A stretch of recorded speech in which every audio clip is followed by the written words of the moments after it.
Hello, everybody. What's going on? It's Mike, and it is Thursday, July the 25th.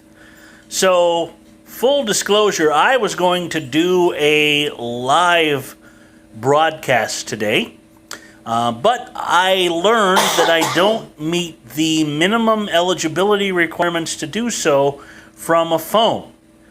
In order to do live streams, I have to have at least 1,000 subscribers. Now, that's a large number, especially for a guy who nobody knows of. So you're going to have to promote this channel if you would like me to do live streams and take live questions and things like that. So we'll see what happens in the future. Meanwhile, I'll still be continuing to make content.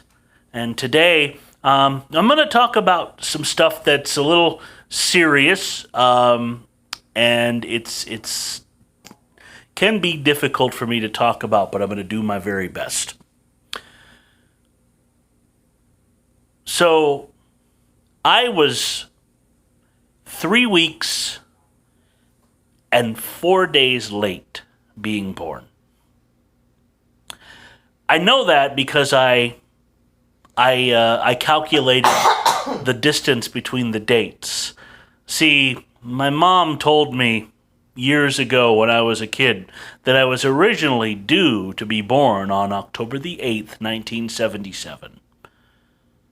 And I had grandparents and a great-grandmother, and I believe I may have had my dad's sister, my aunt, all come in from Colorado to Evansville, Indiana, where my family was living at the time, to meet me when I was born. But by the time I was actually born, 3 weeks and 4 days later, they all had left. Because everyone was prepared for me to be there on October the 8th. But I actually didn't show up until November the 2nd. Curious as to what happens if pregnancy goes longer than 40 weeks, longer than what is expected. Like, what kind of things might happen to both mother and child. And there were some interesting things that I learned. First of all, that they don't actually consider your pregnancy to be post until 2 weeks late.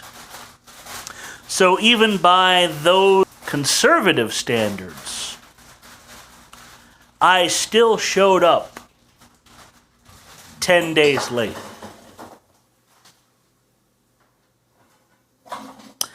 Some of the complications that can happen if you do go into what is called a post-mature birth is the placenta becomes unable to provide adequate nutrition and oxygen. Also, the amniotic fluid, which is so important, the baby minimizes, it actually decreases. Fetal distress increases. The possibility of fetal distress increases. The baby may become too large that it is unable to travel through the birth canal.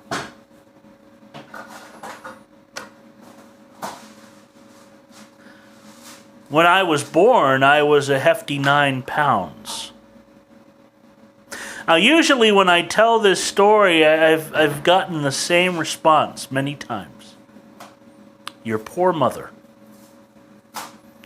And I empathize. She was in labor for 43 weeks. Well, she was in labor for 3 weeks and 4 days. Her whole pregnancy lasted 43 and a half weeks. How distressing that have been. I can't even imagine.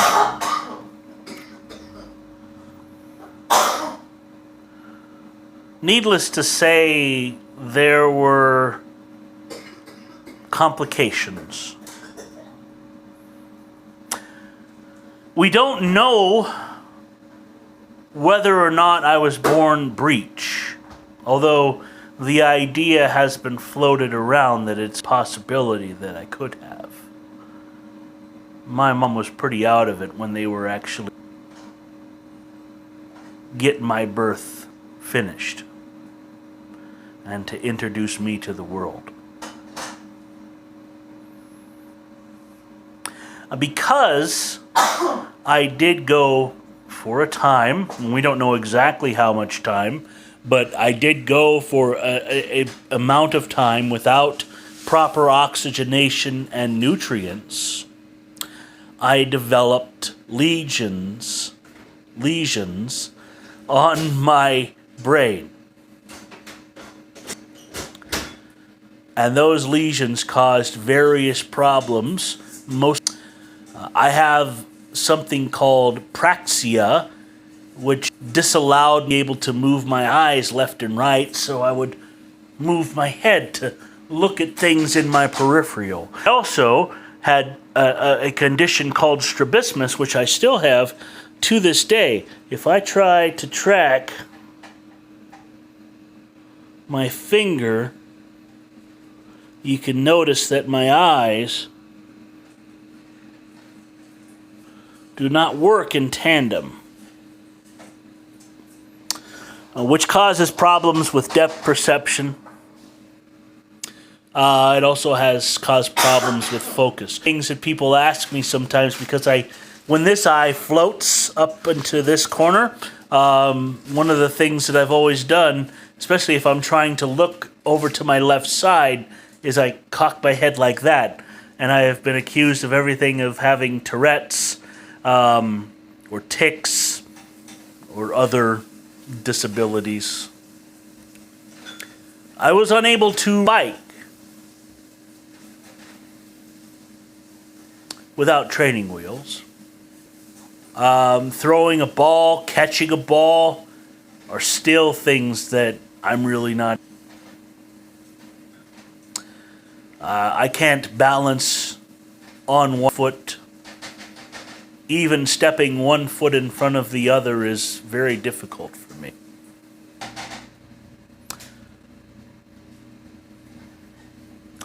I have trouble with my right hand. Some of the things I can't do, of course, are writing and playing the drums with more difficult. Writing has always been a problem, even with my left hand. At best, my handwriting resembles probably somebody of the age of 6 and chicken scratch. Yes.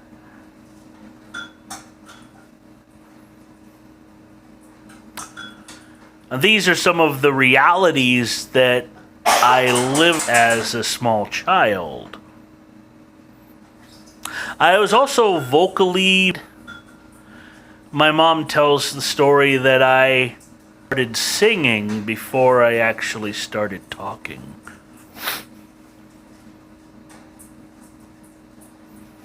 Because of the eye conditions, I had 2 surgeries performed before I was 5 years old.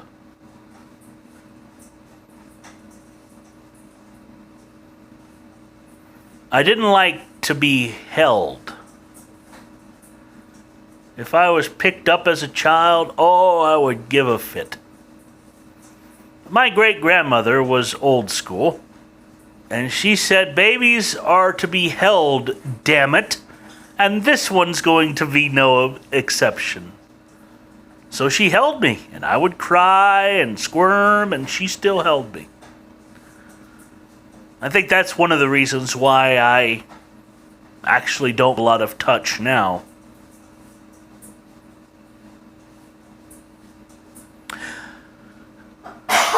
I used to go into my own world and created my own. I know a lot of people do that, But it wasn't as if I was saying, oh, this is Doug, or this is Bob, he's my imaginary friend, and he was doing things that I was doing in real life. I was going inward and creating not only friends, which happened to be animals that would play with me, speak with me, and hang out with me, but a complete world. Now, I don't remember this, but this is something that my mom has told me when she's discussed some of these things, but I would leave behind a century in my body. You're going to laugh at this, but it basically isn't as funny as it might sound, but when my mom once came to tell me the dinner was ready, I told her, and I'm saying I with air quotes, wasn't here. And my mom thought I was playing a joke. She's like, well, who are you? And I said, I'm Mr. Rabbit. I can go and get Mike if you would like me. And she said, yes, I would like that very much. So I said, okay. And I went quiet for it, and then all of a sudden I was like, hi, Mom. Like nothing had happened.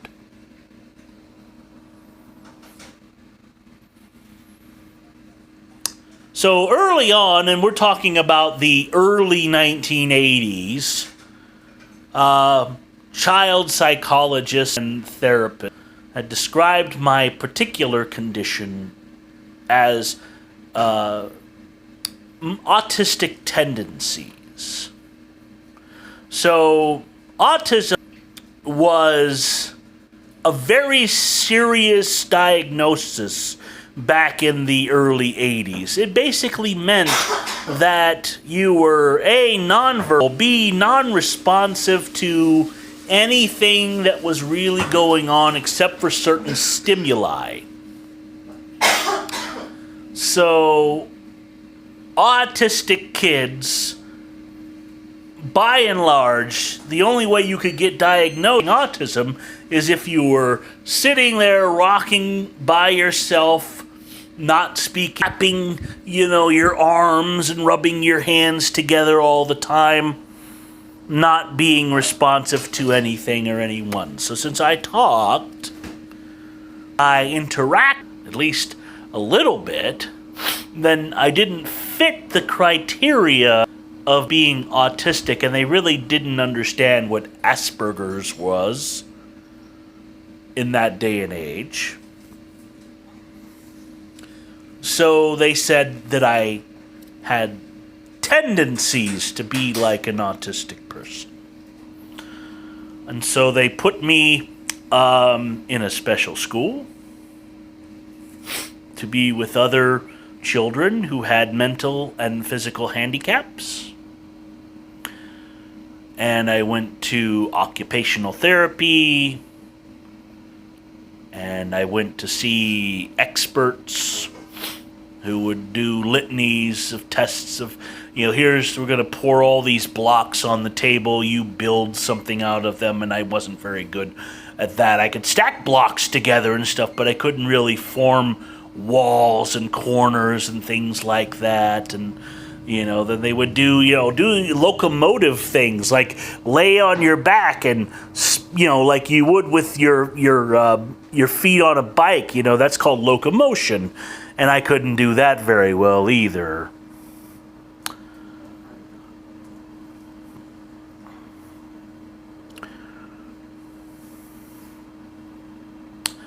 I was trapped in my own brain in many ways.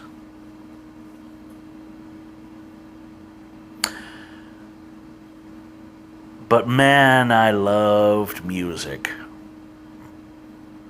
And I especially loved the music of Elvis Presley. Anytime my mom would play an Elvis song, it was like I would come alive and I would sing along. Even at an early age, I loved to perform, especially when my cousin Carol came to visit from Oregon once and taught us all the alternate lyrics to Rudolph the Red-Nosed Reindeer. You remember those. Rudolph the Red-Nosed Reindeer had a very shiny nose like a light bulb.